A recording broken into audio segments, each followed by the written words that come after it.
Assalamualaikum warahmatullahi wabarakatuh. Saya Kila Putri Damayanti dari kelas 11 Saya hari ini akan melakukan praktikum biologi yaitu transport membran. Stay tune. Yang pertama kita akan melakukan praktikum tentang difusi dengan cara masukkan satu buah teh celup ke dalam gelas yang sudah berisi air. Jangan diaduk ataupun digoyang-goyang. Lalu kita akan membuktikan proses osmosis. Di sini saya sudah menyiapkan dua buah kentang yang sudah dipotong sebesar 0,5 cm. Satu gelas berisi setengah air biasa lalu diaduk dengan garam. Lalu satu lagi adalah gelas yang berisi air biasa. Sebelum kita masukkan kentang ke dalam air biasa, kita ukur terlebih dahulu diameter kentang. Seperti ini ya, kita ukur terlebih dahulu diameternya di gambar. Setelah kita gambar diameter kentang, lalu kita masukkan si kentangnya ke dalam gelas.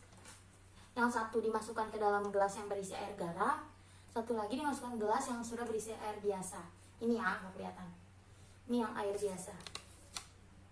Ke dalam. Lalu kita tunggu selama 15 menit. Setelah 15 menit, mari kita lihat perubahan yang terjadi dari 3 cairan berikut.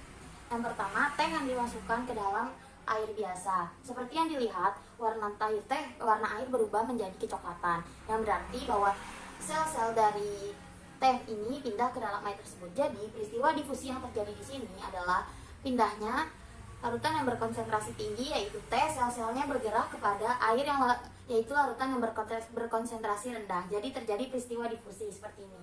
Teh sebagai konsentrasi tinggi dan air sebagai konsentrasi rendah.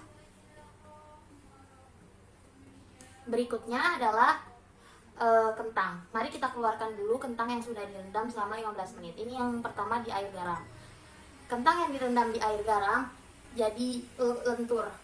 Lihat ya, bisa dilihat kentangnya lentur, dikeringin dulu. Lalu kita coba ukuran kentang ukuran kentang dibandingkan yang tadi.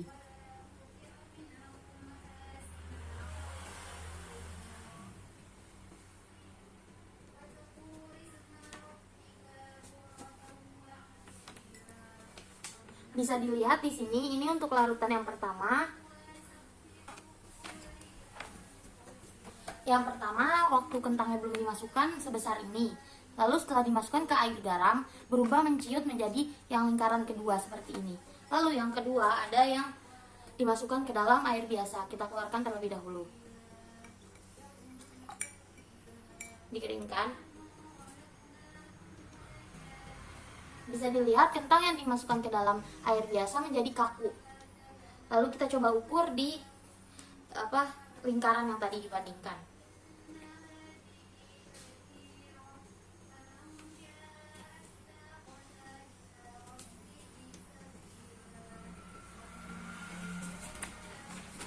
Bisa dilihat di sini untuk yang pertama adalah yang ini yang garis dalam. Ini adalah kentang diameter kentang sebelum dimasukkan ke dalam larutan air biasa. Lalu yang garis kedua ini adalah diameter kentang setelah dimasukkan ke dalam air biasa dan direndam selama 15 menit. Peristiwa osmosis yang terjadi ketika kentang dimasukkan ke dalam air garam adalah pertama-tama osmosis adalah perpindahan sel dari yang berkonsentrasi rendah ke yang berkonsentrasi tinggi melalui membran semi-permeable. Membran semi-permeable ini adalah yang terdapat di dalam sel-sel ini yang dapat dilalui oleh sel-sel tertentu. Maka pada saat kejadian kentang dimasukkan ke dalam air garam, maka air garam akan menjadi hipertonik bagi kentang dan kentang menjadi hipotonik bagi air garam. Sel-sel dari kentang akan masuk ke dalam air garam sehingga kentang menjadi lentur. Kebalikan dari ketika kentang dimasukkan ke dalam air biasa. Sifat kentang pada saat dimasukkan ke dalam air biasa menjadi hipertonik dan air menjadi hipotonik terhadap kentang. Sel-sel dari air masuk ke dalam kentang sehingga mengakibatkan kentang menjadi keras. Jadi kesimpulannya adalah ketika terjadinya difusi itu adalah ketika dari larutan yang perpindahan sel dari larutan yang berkonsentrasi tinggi ke larutan yang berkonsentrasi rendah. Sedangkan osmosis kebalikannya, dari perpindahan sel dari larutan yang berkonsentrasi rendah menuju ke larutan yang berkonsentrasi tinggi melalui membran semi-permeable. Lalu bagaimana dengan dimasukkan ke dalam kehidupan sehari-hari atau dalam sel-sel tumbuhan atau hewan? Ketika sel hewan dimasukkan ke dalam larutan hipertonik, maka dia akan menjadi krenasi. Namun ketika dimasukkan ke larutan isotonik, dia akan menjadi normal. Dan ketika dimasukkan ke larutan hipotonik, dia akan menjadi lisis. melakukan pemindahan secara lisis. Lalu kalau misalnya sel tumbuhan, ketika dimasukkan ke larutan hipertonik, dia melakukan plasmolisis.